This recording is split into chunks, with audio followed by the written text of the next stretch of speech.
Decoration కనిపిస్తున్నాయి అనుకుంటున్నారా? ఏం లేదండి, అన్నప్రాసన రోజు చేస్తారు కదా ఇలా. నేను ఆ రోజు పాకటం లేదు, అదే అమ్మాయడం లేదని మా మమ్మీ డాడీ నాకు ఈరోజు ఇలా చేశారండి. ఇలా డెకరేట్ చేసి ఫుడ్, గోల్డ్, డబ్బులు, బుక్, ఇంకా పసుపు, కుంకుమ, పూలు ఇలా డెకరేట్ చేసి ఇలా పెట్టారు. ఇక నన్నేమో అక్కడేసి ఏది పట్టుకుంటుందో ఏమో అని చూస్తున్నారు. ఇక నేను ఊరుకుంటానా? నేను మెల్లమెల్లగా వచ్చి నేనేం పట్టుకున్నానో తెలుసా? నేను ఫస్ట్ డబ్బులు పట్టుకున్నాను.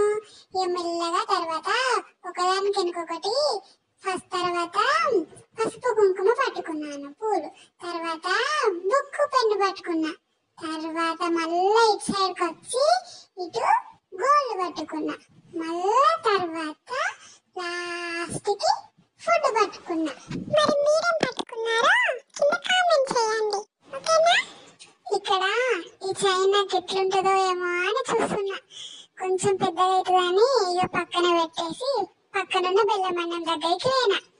బెల్లమన్నం తిందామని అనుకున్నా, కానీ అప్పటికే నాకు కడుపు ఫుల్ అయింది, అందుకనే తినలేదు. అంతే అండి. ఇక లాస్ట్ కి మా మమ్మీ ఆ రోజు దిగిన ఫొటోస్ అన్ని పెట్టింది, చూసేయండి. Bye friends.